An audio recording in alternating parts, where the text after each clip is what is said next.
Hi, everybody. Hello, time. Thanks everybody for coming in. Javier was scheduled, Professor Duarte was scheduled to give the colloquium on January 9, but we got a little flighting issues here. And so we rescheduled him for today. And in the original schedule, we had another high energy physicist coming, who is also Caltech and firm love, and she will reschedule her Jennifer and Viva.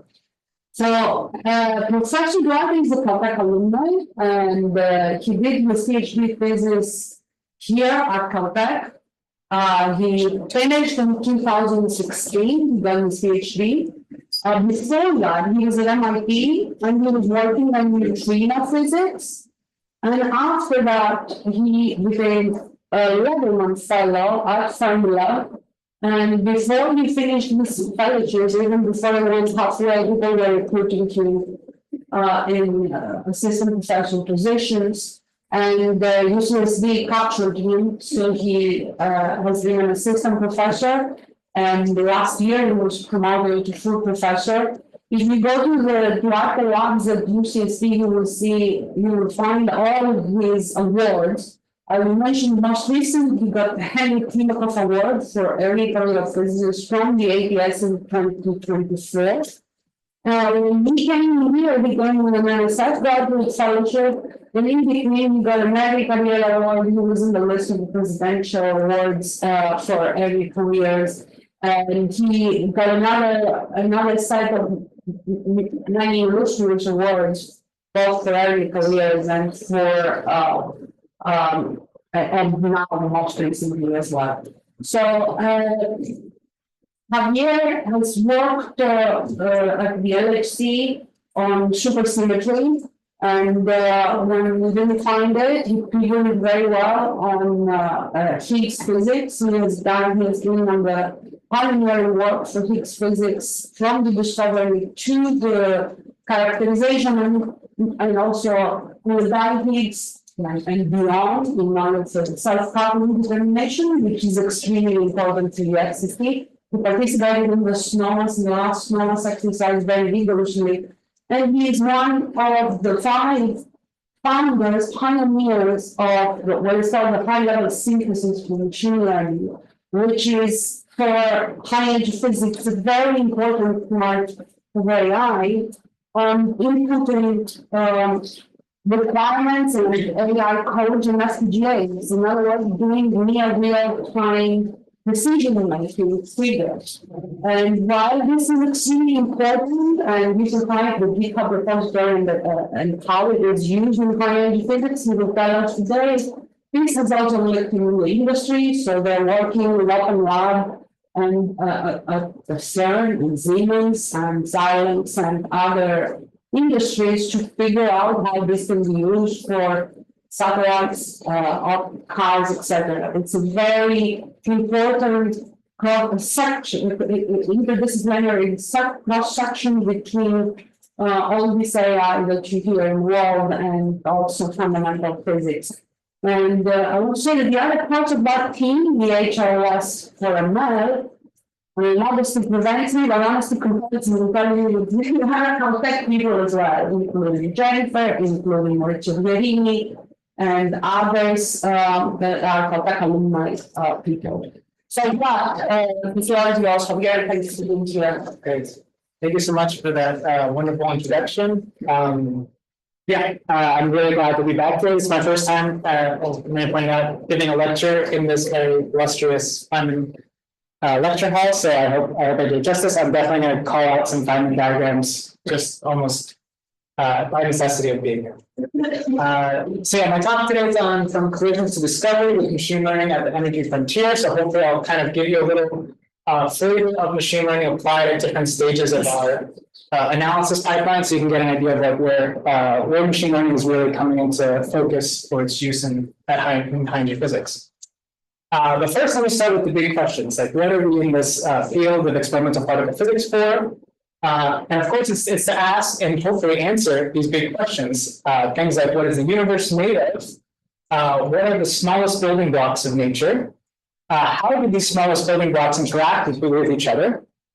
Well, a question that I'll hopefully touch on a little bit during the talk today, is our universe stable? Are we in like the ground state that is essentially stable? That are we going to be forever in the state, or could eventually someday this vacuum decay into something else?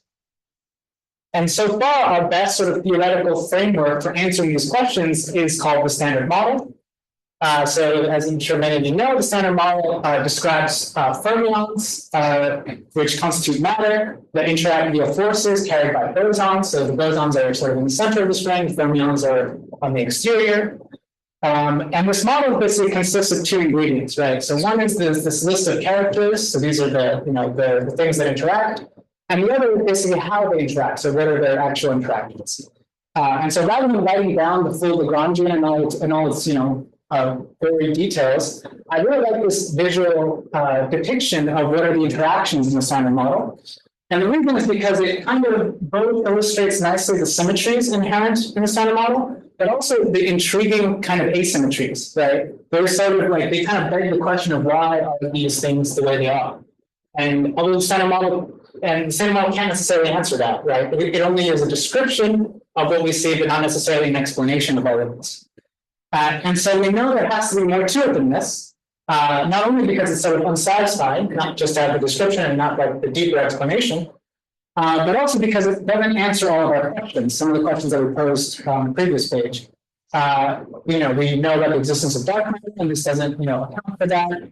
We know about, neutrino masses. We know about the matter-antimatter asymmetry, and this framework doesn't at least give us reasons for that.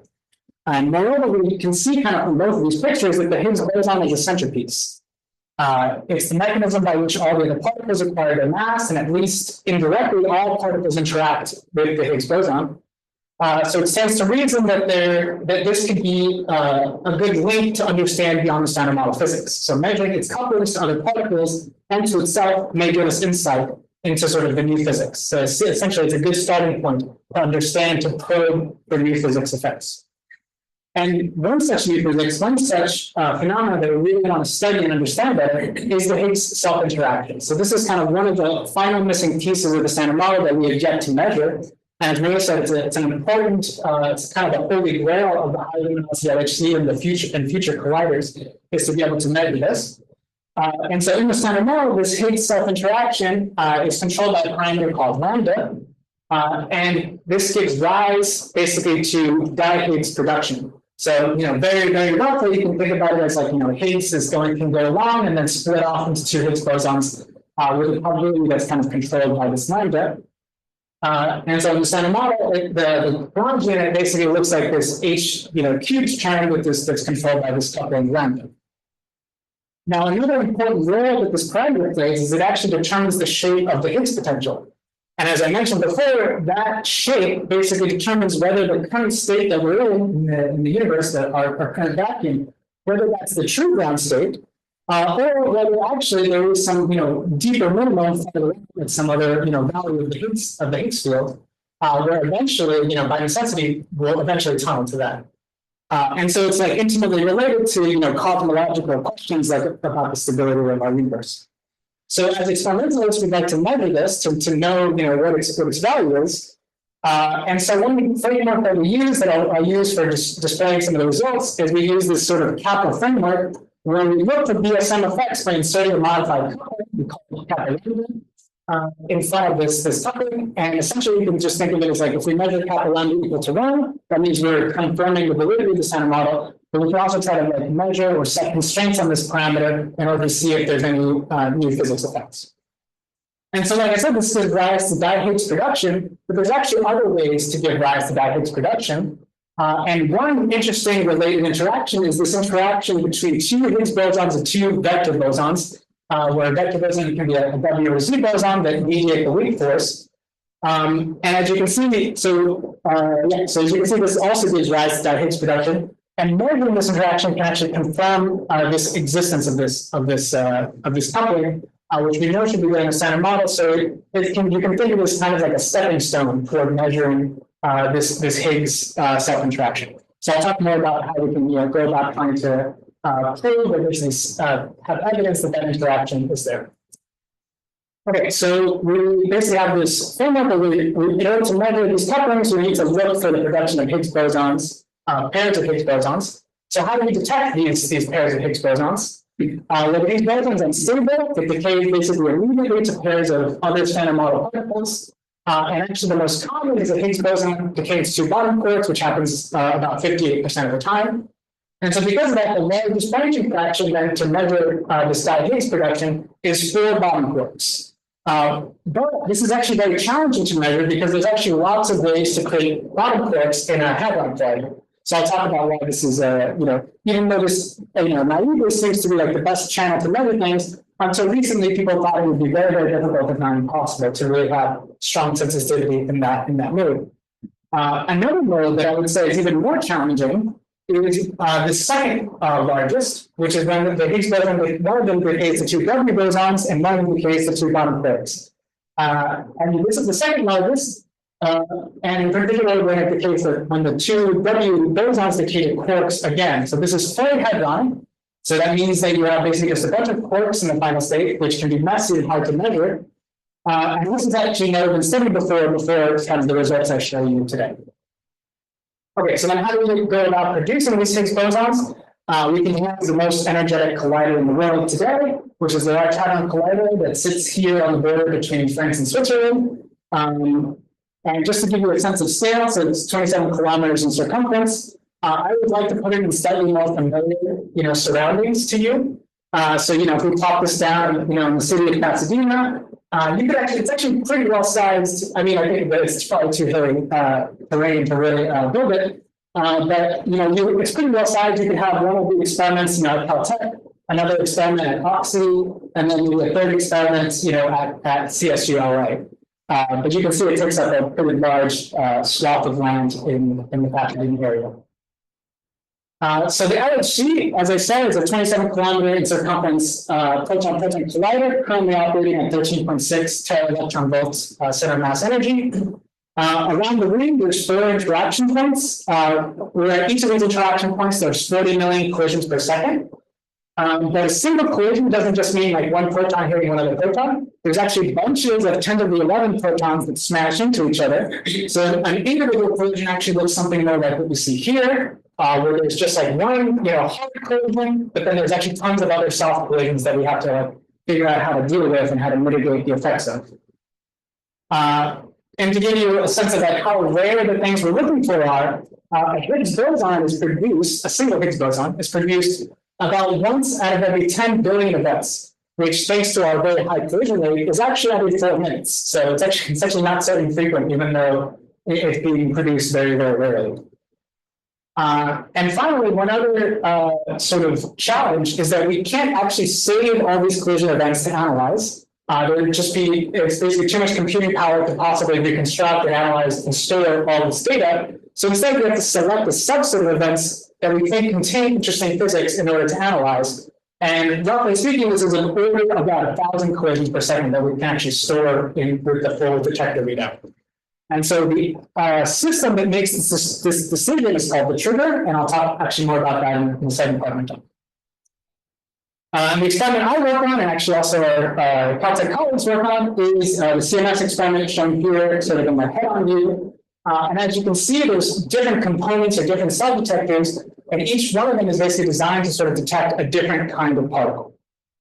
So let me actually show you what kind of that looks like, how we go from the raw data to basically these sort of so-called particle clouds, or this sort of the data that we can then analyze either with machine learning algorithms or other kinds of algorithms.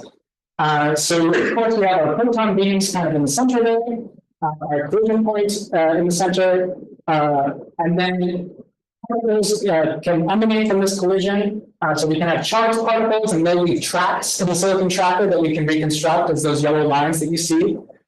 Electrons and photons that interact with our electromagnetic calorimeter, the electromagnetic interaction. So those deposit energy that we can then reconstruct, and those are represented by those green rectangular blobs. So basically the size of those blobs tells you how much energy an electron or a photon deposited there. Then we have hadrons, which are bound states of quarks. Those then can deposit energy primarily in the hadron collider, which again is depicted by this blue blobs. And then finally, actually, I don't know if you can see it very well, but we also have muons. Those are detected by chambers of dedicated muon detectors on the outside. And I think you can see one, which is the red line. So that's a special tracked muon there.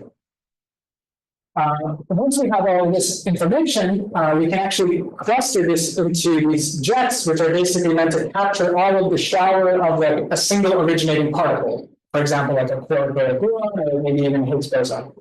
And so one of the main challenges that I work on and that many other people work on is the idea that we would like to basically, based on this jet, based on the properties that we measure, the characteristics of the jet, be able to just disentangle what particle originated that jet. So whether it was a Higgs boson, for example, it came to two bottom quarks, which is the rare signal that we want to extract, or whether it's the far more common quark or gluon that basically just showered. And maybe some of the decays are essentially similar to a bottom quark.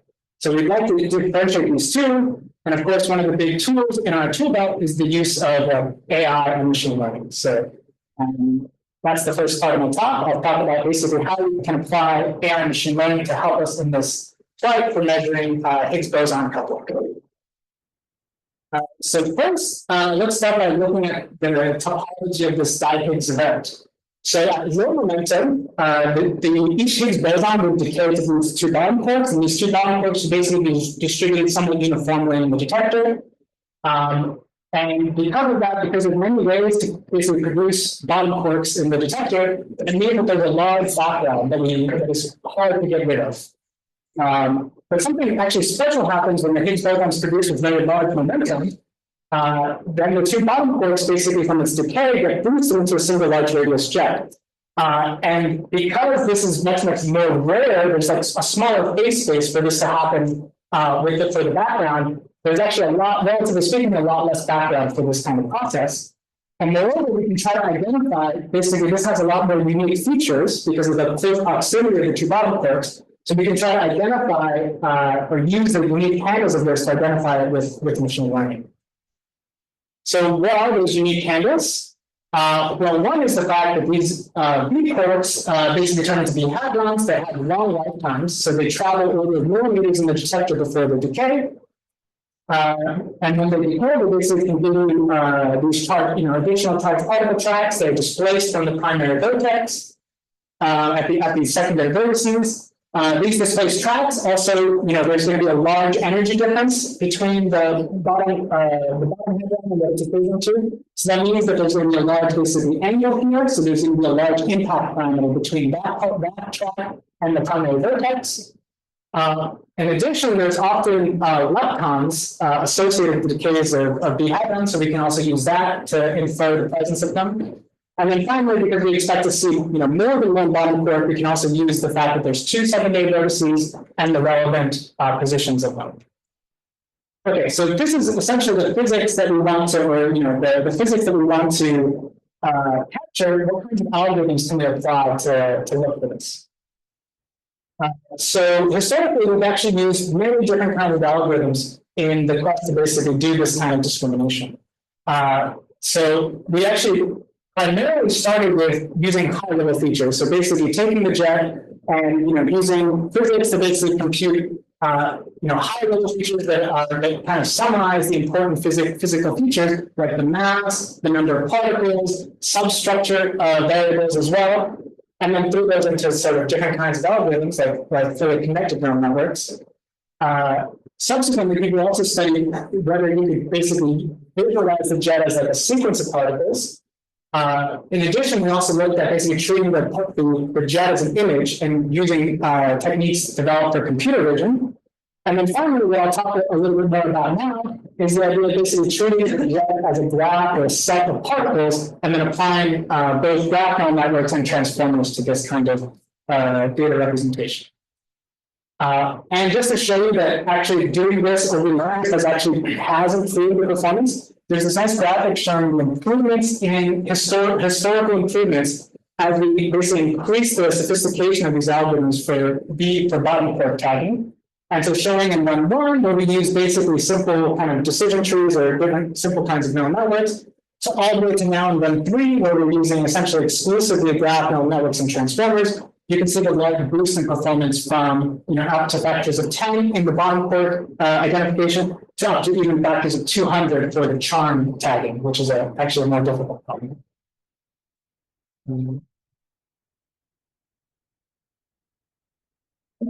So it's graphically sort of that it's useful to do this representation, but how do we actually implement it? So the way we can do it is we basically encode the information inside of a jet onto a graph, basically. And what that means is basically taking all these different particles that are coming out of the jet and treating each one of them as basically a node in a graph. And so that means that we have these attributes for each of the nodes. So for instance, we have one is like the full momentum of each particle. We can treat that as an input to the model. We can also have features along the edges, which mean basically relationship between pairs of particles. And this can help basically by helping the model basically focus on what's interesting or relevant about the relationship between pairs of particles. So for instance, here, this is one feature that just gives you an idea of the distance in the detector between two particles.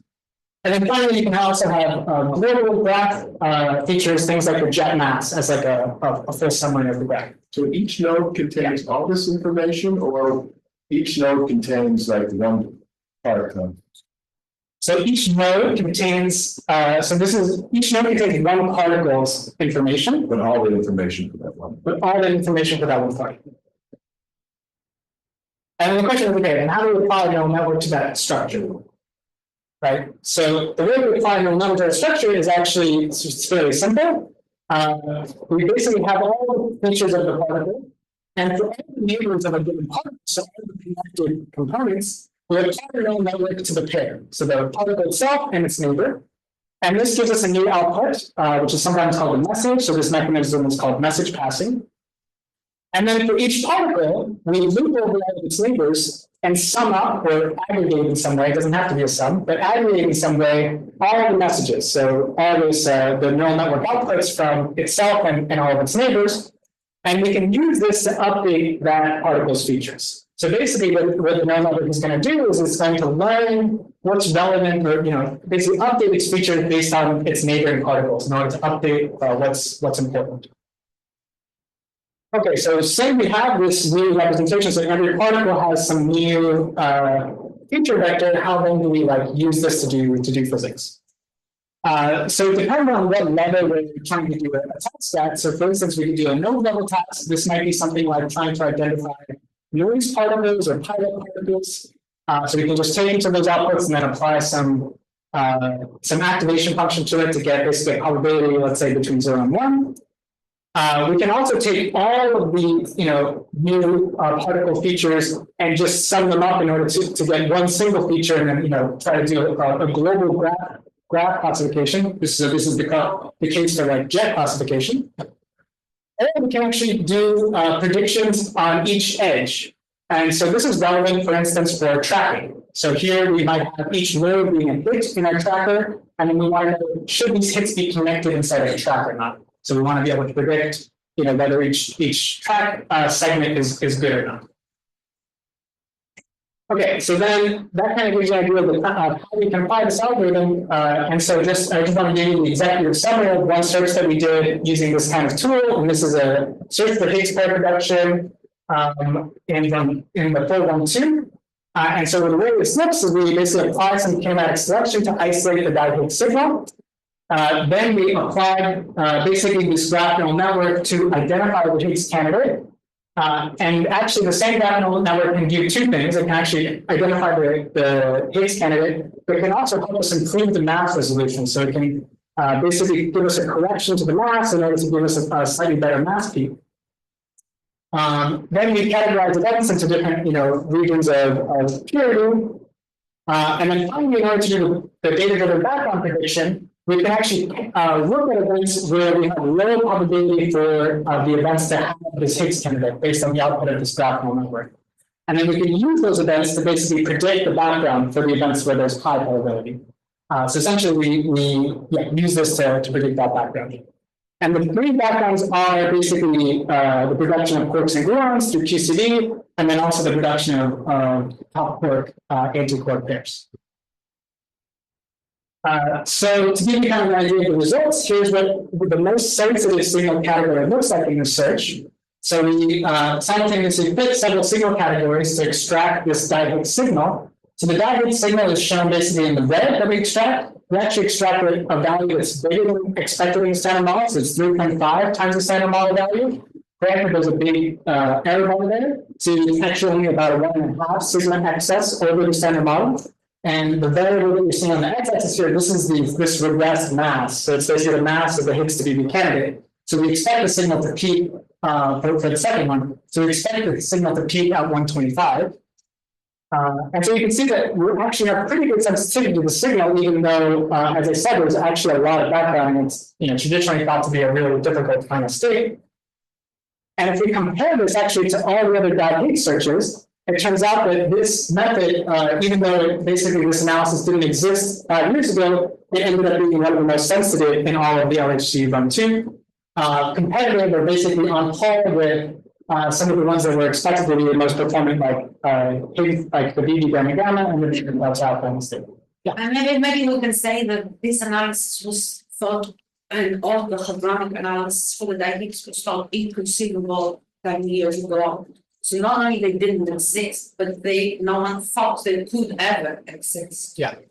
And also for the old people like me, it would be nice to have a comparison of the analysis. We did it with AK4 with some jet clustering algorithm, not just all the channels, but just the advantage of doing the graphs is very important.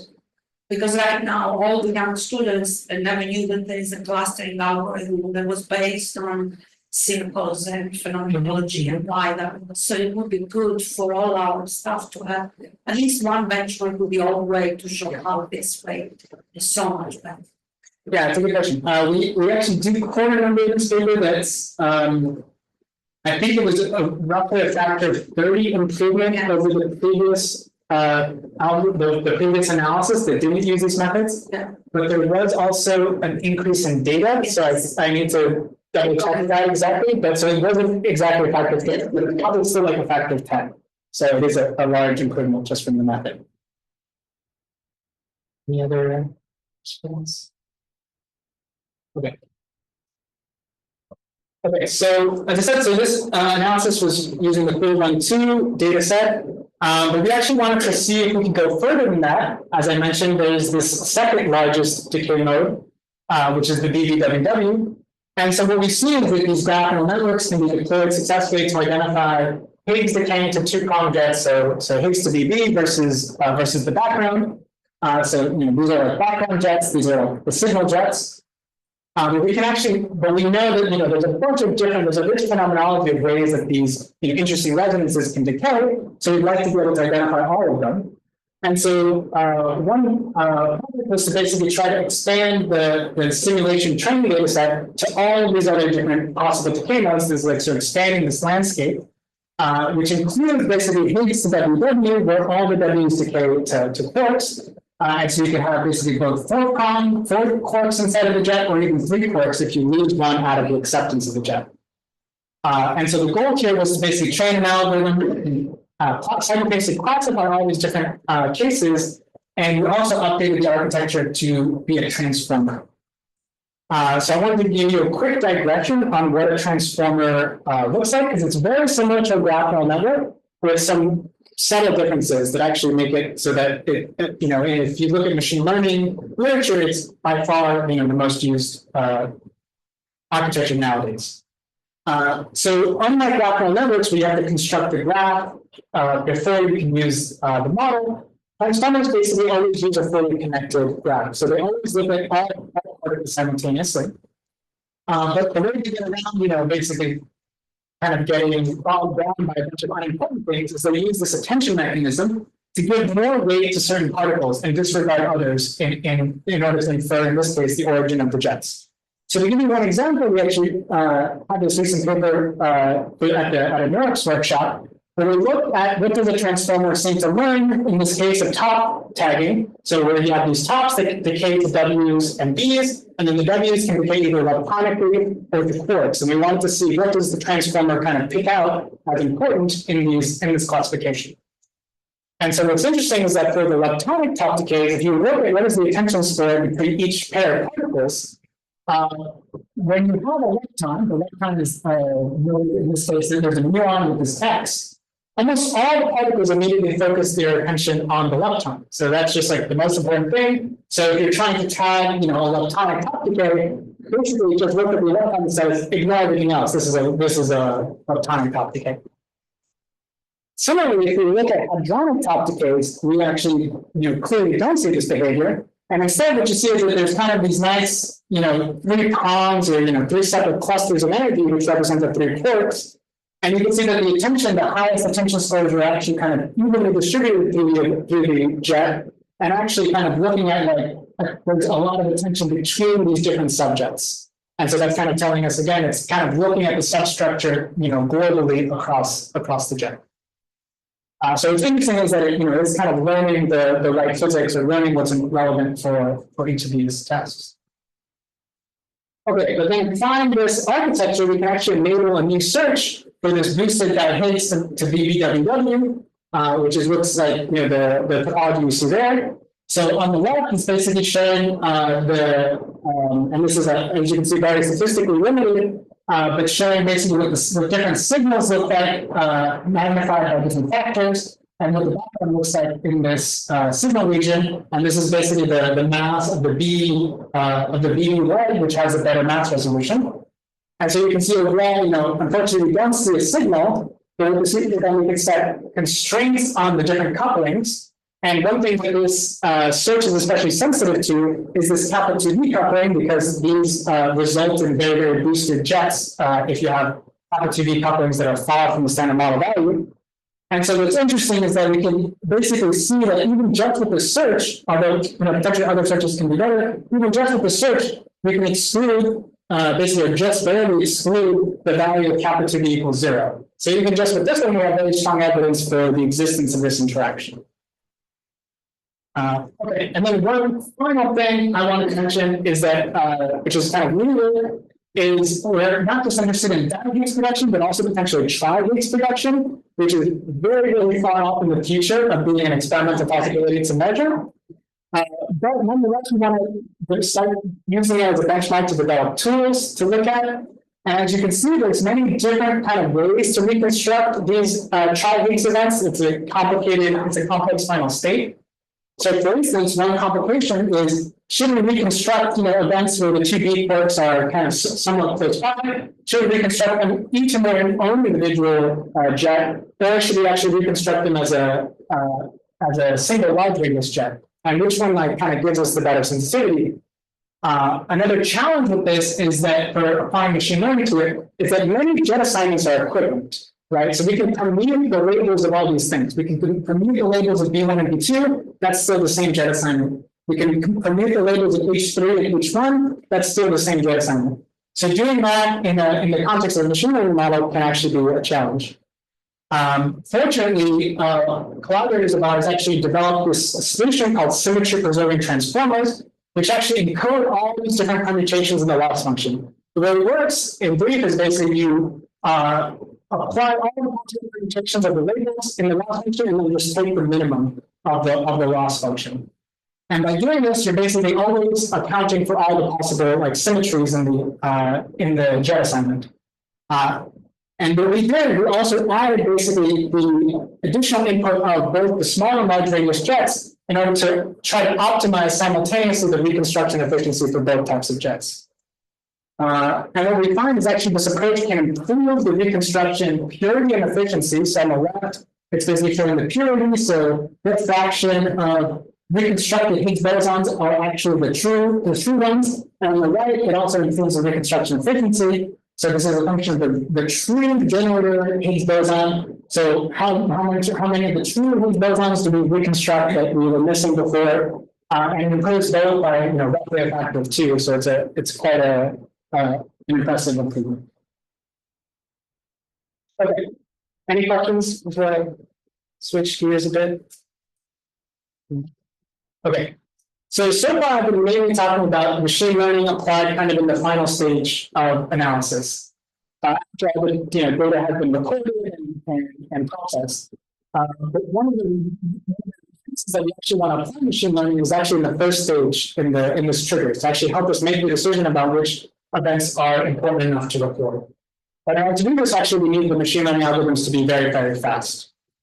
So how fast? Well, basically, we mentioned we recorded, we have collisions at 30 megahertz. The data is let out from the detector in these application-specific integrated circuits. This goes into an FPGA farm, which is a leveling trigger, and this reconstructs the events and then selects a subset of them to move on to the next stage. At the next stage, we actually use a CPU farm that actually right now is equipped with GPUs as well to further reduce the number of events that we are able to save to this order of 1,000 that we're locked with. And then finally, offline, we can do all the processing we want because here we can have basically the time in order to process everything. So the main place that we're focused on trying to bring machine learning to that previously wasn't possible is to this level 1 trigger stage, which needs to run very quickly. So what makes this difficult is that we have to basically reconstruct all events and reject a large fraction of them. I wrote here 98%, which is the case for the next high velocity LHC. Reject 98% of them within about 10 microseconds.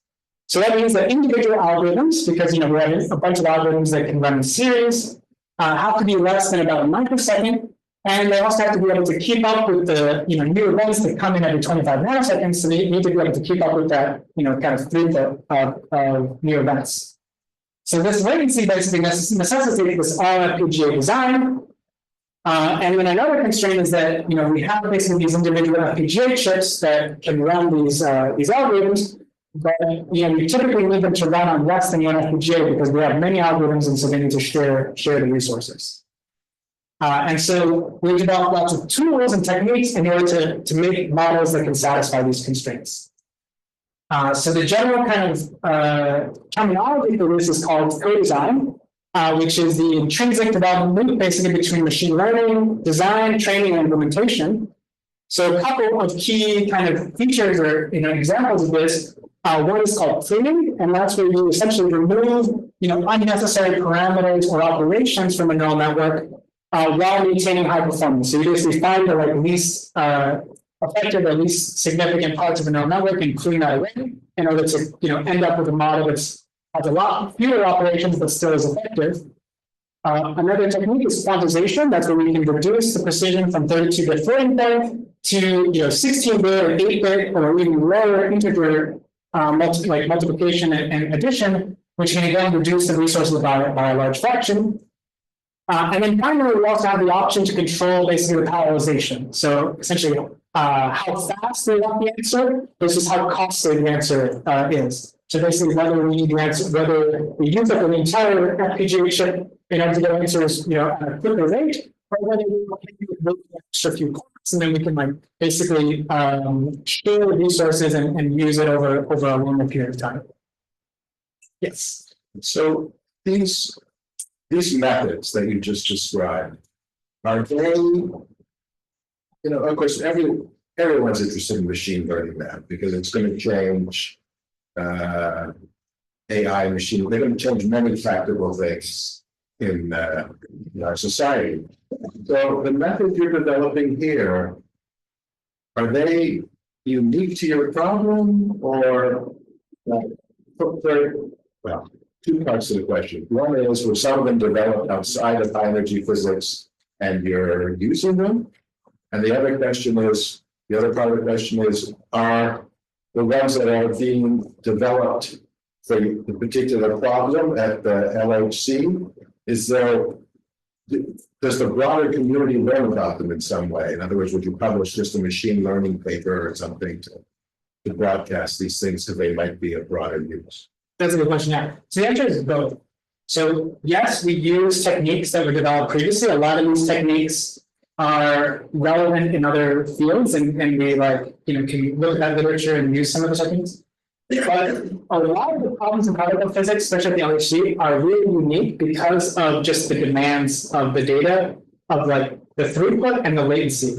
Like no other industry really, even high frequency traders, Wall Street, no other industry cares about things at the nanosecond level, And so we are also developing kind of new techniques or extending those machine learning techniques and publishing in like machine learning journals because they're kind of breaking new ground in that direction. Yeah. I had the impression you were telling me this wrong, that there's some theory of awareness in your model. Like when you describe the message passing algorithm, it's computing a function. And there's some standard model just input into that function. It's not like you just have a model with a billion parameters and you optimize them with no understanding of what's going on. There is some theoretical insight into the way the model is forming. That's a good question. There is. I don't have that in this talk, but there are a large class of models that I would classify as like physics aware in some way. So for instance, there's a class of models that are Lorentz equivariant. We saw some of them. Yeah. And so these, take into account the symmetry of the problem. Granted, which actually may be a broken symmetry, right? So in our detector, yes, the underlying process is Lorentz equivariant, meaning it's still a Higgs boson, whether you boost the the lab frame or not, whatever. But our detector response is different. If you put a Higgs boson with 5 GeV-PT or 500 GeV-PT, that's actually going to look very different. The detector response is different.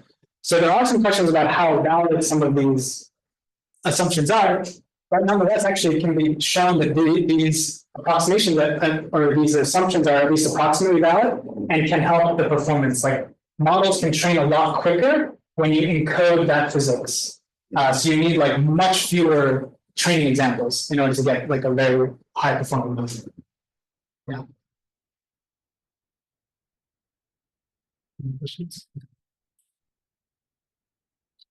Okay, so just to give, I'm totally running behind, which is fine. Just to give a few examples of the efficacy of these methods.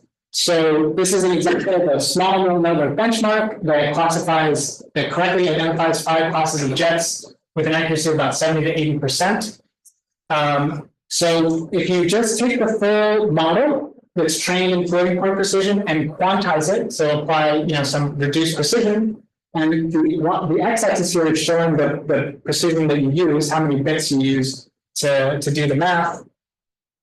You can see that you don't need 32 bits. You can actually get the same, more or less the same accuracy, even at 14 bits. So already you can reduce the computational cost, tremendously. Or if you actually train the model to know that you're going to quantize it, so this is this quantization of rate training procedure, you can actually go even lower. You can go to about 6 bits, and then you can get the same performance. So this is like almost a free benefit, and we use this quite a lot in our trigger system. So, and you can see on the right is basically like when you look at how much resources you use on the FPGA chip, they also are dramatically dependent on the precision. Another thing we can do on top of this is actually clean the model. So remove those weights that are not contributing a lot to the model performance. And so actually in most cases, we can remove about 90% of the parameters with, again, basically no loss in performance. So this is showing that the performance is stable until you get to about this 90% mark, after which you do start to lose some performance depending on how you clean the model. But combining the methods, we can get a very large reduction in the computational cost. And finally, this is new work. I just wanted to flash it real quick because we can actually combine this with null architecture search and try to simultaneously actually look for good models while also compressing and improving the performance. But I'm just going to skip this for right now. So how do we actually program these FPGAs? So we have a model, let's say we've compressed it. We want to actually deploy it to take data at the LHC. So traditionally, the way, physicists, we have to go out and we have to learn, sit next to an engineer, electrical engineer, and they have to teach us, RTL that looks like this. This is for a simple 4-bit adder. In order to program FPGAs, this 4-bit adder then would get synthesized to the actual gates that can be programmed in FPGA hardware, so you can like run some simple algorithm. So that's fine for a simple algorithm like this, as a physicist. But what if instead, we want to specify a full AI model that could, be, thousands of operations, if not larger, and we need basically filling up a full chip like this. So to solve this problem, we came up with this platform, HLS for ML, for scientists and machine learning experts to translate the machine learning algorithms directly into firmware using high-level synthesis, which is as like an intermediary. Again, so I should explain, high-level synthesis is basically looks like C++, which is a specification of this firmware, but in essentially a language that's much more familiar to physicists. So the way it works is, you start with this model. Again, we talked about how we can compress these models, and then maybe we iterate that a few times. Then we can convert the model with HLS for ML. And then once we have that, we can actually further tune it and do a bunch of different experiments and change the configuration. And then finally, once we're happy with sort of the performance or how much of that FPGA it takes up, we can export it and then actually deploy it on hardware. So one particular example or one particular application that I'm sure you'll hear about more in the future in Jennifer's colloquium is to actually try to do anomaly detection at 30 megahertz. So look for anomalous new physics events. If basically these new physics events have an unexpected signature that don't align with our existing triggers, we may be losing this new physics. So instead, we can train these unsupervised algorithms to try to detect any events that don't look like the standard model. So there's two kind of benchmark algorithms that we can use for this. One is autoencoders. So this is where we compress the input to some smaller dimensional space and then decompress it and calculate the difference. And the larger the difference, essentially the basically more likely it is to be anomalous. And similarly, we can also do this with an algorithm called the variational autoencoder. So I'll just go real quick to show how we're actually using this already at the LHC and CMS. So this is an anomaly detection algorithm that we called AXOAuto. It's got a long name. I won't tell you it. I probably remember it. But it's not. Yeah, it's an anomaly detection algorithm based on this variational autoencoder. It selects unique events relative to existing triggers. So that is actually, bringing some new events to it. And you can see actually one event that it triggered that you can see in this event display. Now there are some sort of like things that we're still working out with this kind of model. So for instance, there's a preference, which is actually very common in this autoencoder. There's the so-called complexity bias. So it is biased a bit towards complex events. So for example, high multiplicity events. So in this case, you can see that just if you have a larger number of nodes, you're more likely to trigger this anomaly detection algorithm. And so that is something we're working on, new versions in order to improve basically to have less bias and to still be able to detect new events that maybe don't look like the standard model. So let's say you just had a jet that was anomalously energetic compared to or several jets. This program would find such things? Anomalously energetic meaning just very high, very high energy. Right. So we do also have traditional triggers that just trigger on high, jet PT or high HT. So it's interesting because we are trying to design an algorithm that, as much as possible, doesn't necessarily overlap with the existing triggers, but it's still able to maybe look for this, potential new physics signatures. So, for example, one of the, these SUEPs, for example, is one of these like where there's a lot of soft, unclustered energy. That could be one example of something we would want to look for with this kind of trigger.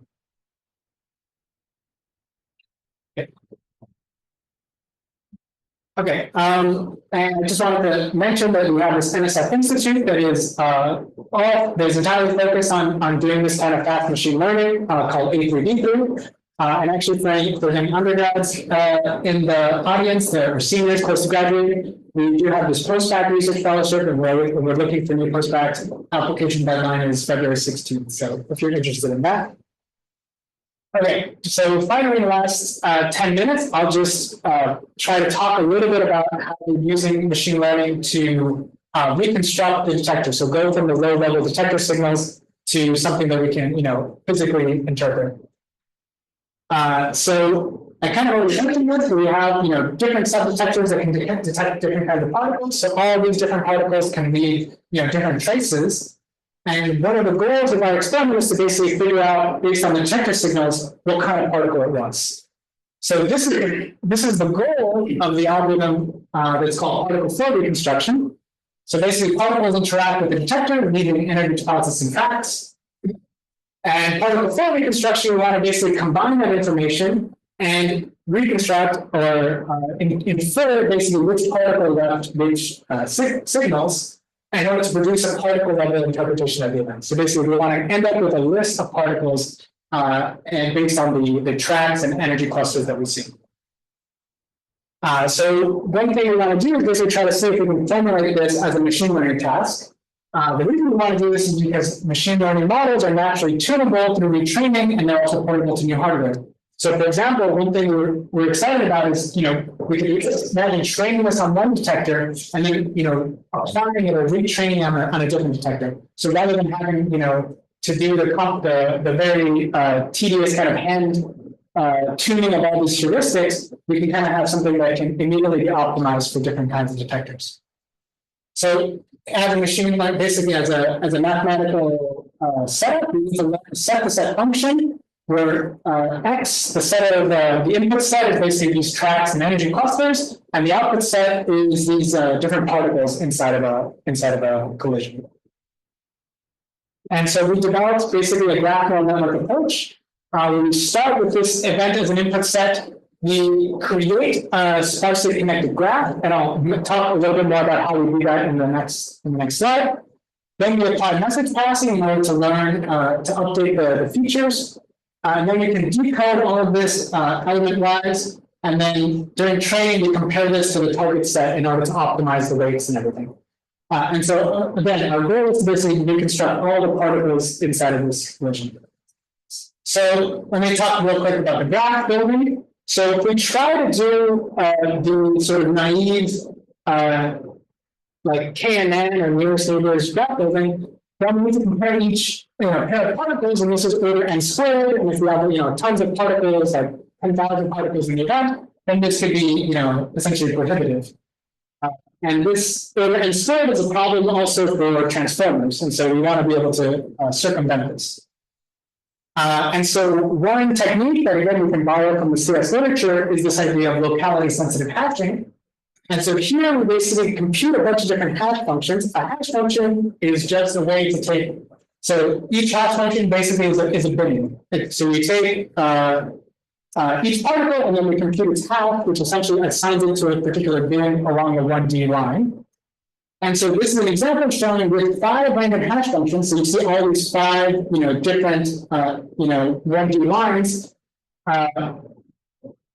How the particles are basically grouped together, whether they collide or whether they land in the same bin of all 5 different hash functions.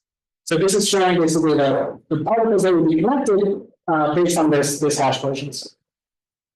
The one nice thing about this is that we don't have to just use, the and of all 5 hash functions. We can actually create a slightly larger neighborhood by, for example, requiring only 3 hash versions. So you basically get something that's a little bit more forgiving. You can see that you would connect all the particles inside of this light blue area if you use that. Okay, so we train this algorithm actually on these supercomputers because we not only have to train it once, but we actually have to train it multiple times and optimize the hyperparameters. And so this is required actually using supercomputers like the ones in San Diego and also in Europe. And you can see the impact of doing that actually. If we took our first model, so on the left, this is just showing basically the loss function. Our first model is kind of shown in the dotted line. And then after tuning, we're basically able to improve the loss function value by quite a lot. And on the right, you can basically see that the better we optimize this particle level loss, we can also achieve better event metrics. So for example, this is showing the jet energy resolution, and you can see with this machine learning approach, we get much better jet energy resolution than with the classical algorithm. And it also scales better with the number of particles in the event, which is, of course, one of the ultimate goals. Okay, so Maybe I'll mention this briefly, but particle flow reconstruction is actually not going to be the bottleneck for the next phase of reconstruction. The big bottleneck is going to be tracking. And so what is tracking? Tracking is basically we look at all the hits that come from the particles in this detector, and then we have to connect the dots, right? So traditional algorithms say worse than n squared the number of hits. And so the question is like, okay, maybe we can replace this with GNNs and transformers, but those we know scale at least like n squared as well. And so to give you a sense of like what the real problem looks like, this is a more realistic data set. And even this is not necessarily the full problem either. But this is a more realistic public data set. And so we can see that there's only about 100,000 hits and only about 10,000 tracks in this data set. So anything that scales like n squared in the number of hits is just going to be, for example, tension or graph loading is just going to be too slow for this kind of problem. So LSH to the rescue again. This is in a paper accepted to ICML this past year. We actually developed a point transformer based on LSH. So there's no graph construction, and instead we basically compute a tension between pairs of particles, but only if those pairs of particles are in the same bucket of different hash functions. And we assign these hash codes based on basically the location in the detector. So this has a physics of a local inductive bias because we know what's most important for tracking is going to be the other particles that are nearby.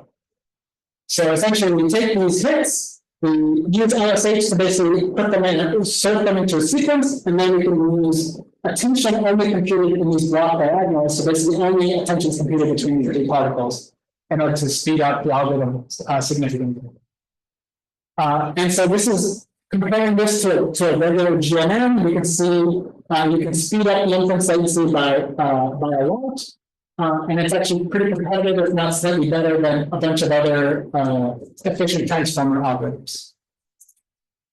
Okay, so to wrap up, so far we've been talking about how we apply all these different machine learning algorithms, but the setup has been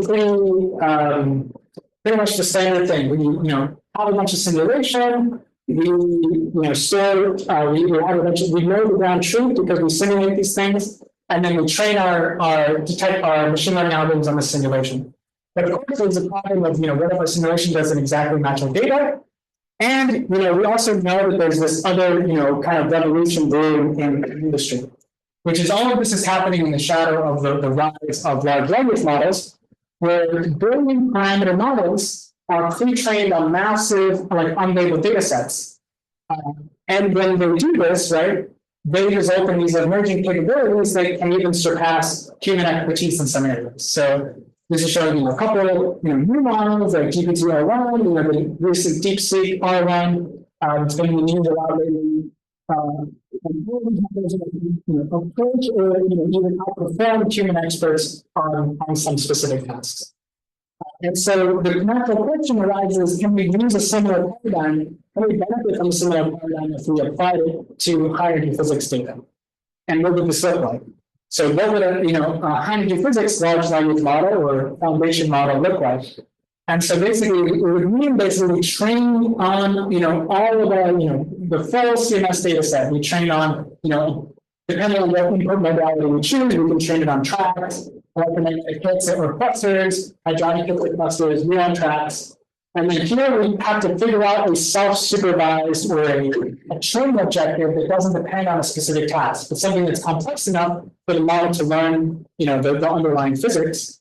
And afterward, we have the so-called adaptation stage, where then we can use that model and fine-tune it for different tasks, like jet tagging, particle flow reconstruction, or pilot mitigation, or finally like event analysis and anomaly detection. So this is kind of the paradigm that's used for these large language models, and the question is, can we borrow it for high-energy physics? And work has started is in this area to basically what are self-supervised learning techniques that we can apply to high-energy physics. So I'll highlight a couple that people have done. So one is this jet CLR. So I think you asked about physics. So here this involves basically augmenting jets. So basically applying rotations or Lorentz boosts. And then the model has to learn that these two jets that are transformed in some way are actually the same jet. or if they're not the same jet, kind of learn that they're not and push those two representations apart. There's also mass particle modeling, where you're trying to predict a missing particle inside the jet. So there you have to kind of learn, what's missing from this particle, the same way that in these language models, they predict a word that's missing in a paragraph. There's a resimulation technique that basically takes the same event and resimulates it multiple times, and then also is trying to train the algorithm to learn that they're the same. And recently in my group, we started applying this joint embedding predictive architecture approach, which is similar to the mass particle modeling approach, where we're predicting basically target particles or subjects based on information from the context. But unlike these other approaches, it's augmentation free, which means we don't necessarily need to know a priori which augmentations are useful. And also we are predicting things in a physically meaningful weighted space, so rather than predicting in the original input space. And a model pre-trained with this approach actually can outperform from scratch training for Kotlin. Okay, so to summarize, I hope you can appreciate that I've sort of shown a huge array of machine learning opportunities, innovations, and applications in particle physics experiments. Machine learning can help us to measure Higgs coupling, search for BSM physics, and solve major challenges in the next generation of experiments. And hopefully this will get us answers to our big questions. So, thank you.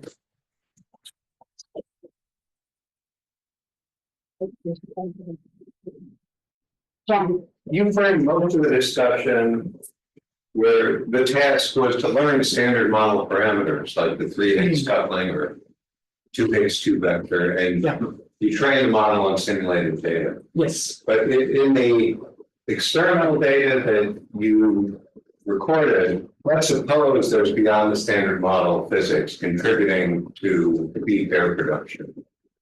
The model scream out in pain, or because it just misidentify those events as events. Yeah, so if the anomaly is at the level of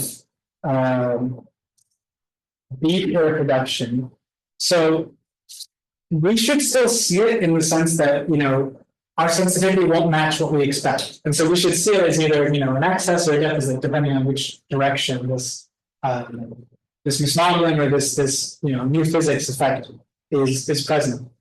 So I think, so I think the question does, but there is a important question of how much can we trust our simulation? At what level can we trust our simulation? Because we are trusting it down to the particle level. So we're saying, this particle interacting with detector had this effect, and then we are training it at that level, at that granularity. And so any mismeasurement or any mismodeling at that level can definitely manifest in our models.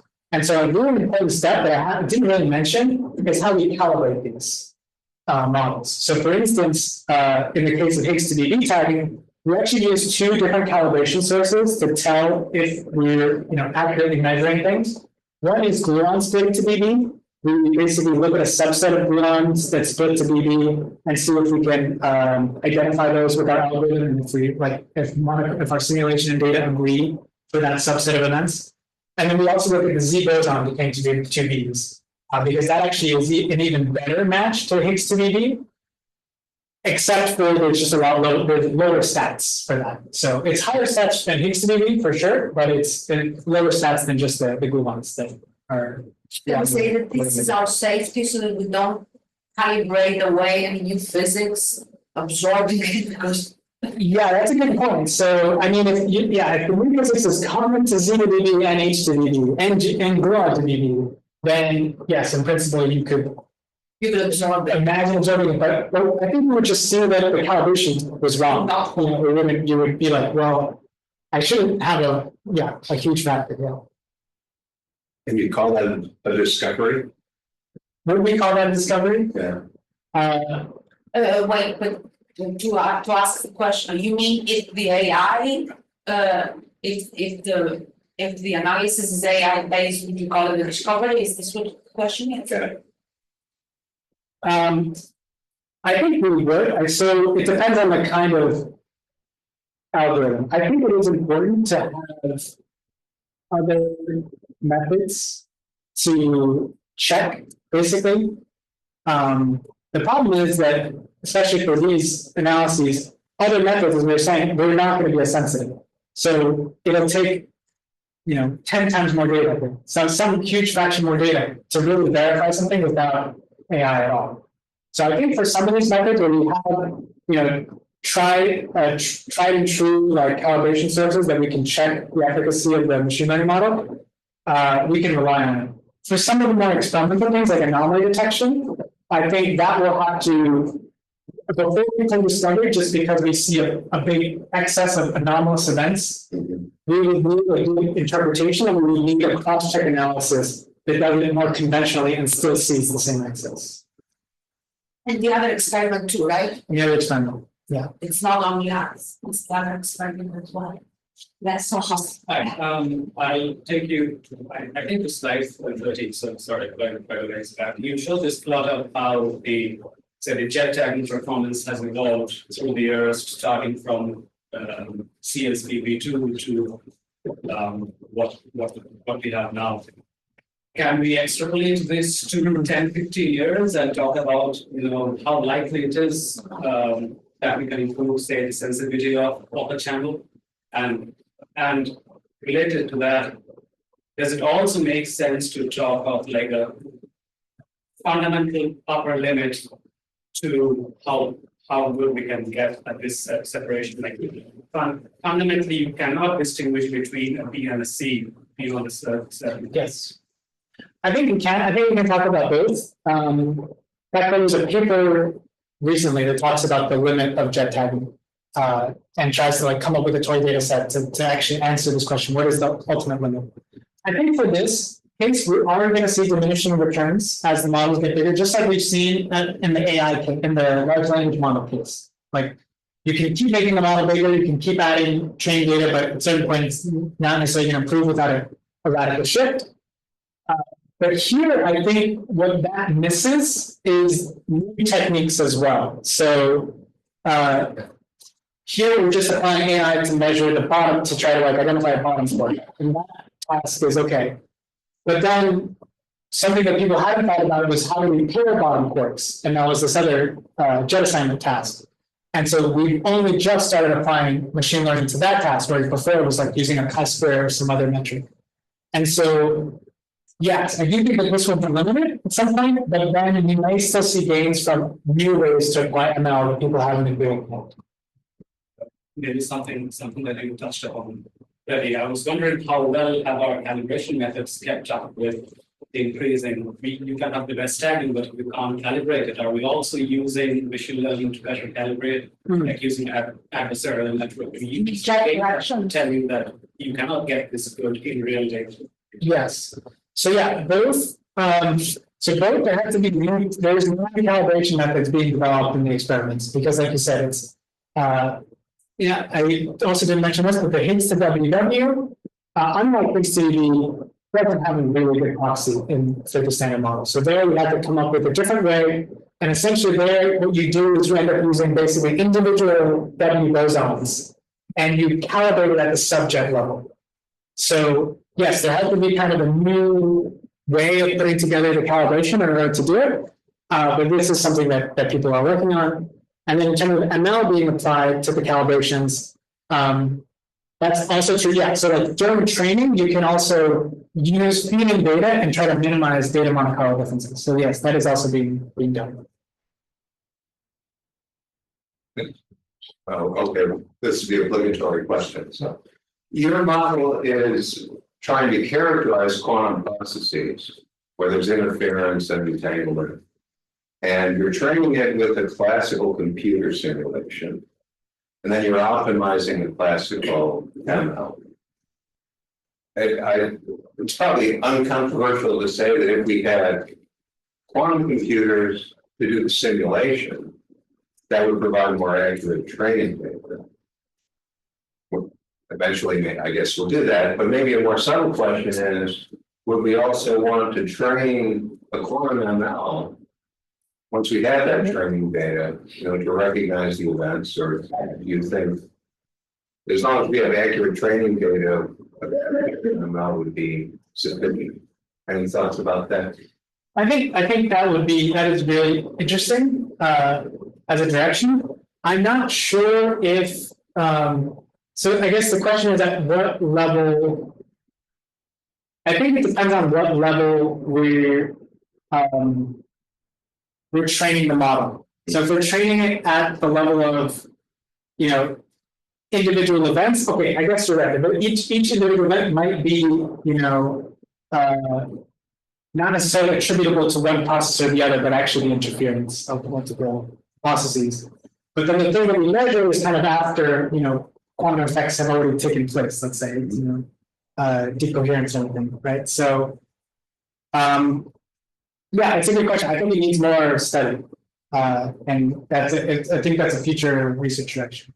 Maybe we could say that our quantum machine learning program tried a lot and we haven't seen any of the improvements or the depth of this. But we did with self-learning, especially for tracking this, we found out that with quantum machine learning, we were able to optimize classical algorithms to solve classical problems that were thought intractable with classical computation. And so we raised the bar a little bit there. We are looking at these angles, but in the experiment, we have managed to do some entanglement measurements in TP bar, in Higgs to ZZ and understand some of the entanglement processes. More will come out of that. It needs more work, as you said. Yeah, but I think quantum ML would be even better suited for characterizing quantum phenomena. Yeah. Than solving classical. Be sure. All right, with that, I have a question. We have started thinking about small language models that are experts and interaction with large language models that have been trained, and see how the expertise and the interaction with small language models can be done so that we improve compute even more instead of going super LLMs, etc. to go expert small language models. Have you thought about that at all? Yeah, I think it's sort of in the direction of knowledge distillation. Yes. And definitely that is that's one of the I didn't mention that as on the co-design side, but it could totally be there as one of the key for CMS. This is important. like methods to use. And yeah, distilling large models down to smaller models is definitely a useful technique.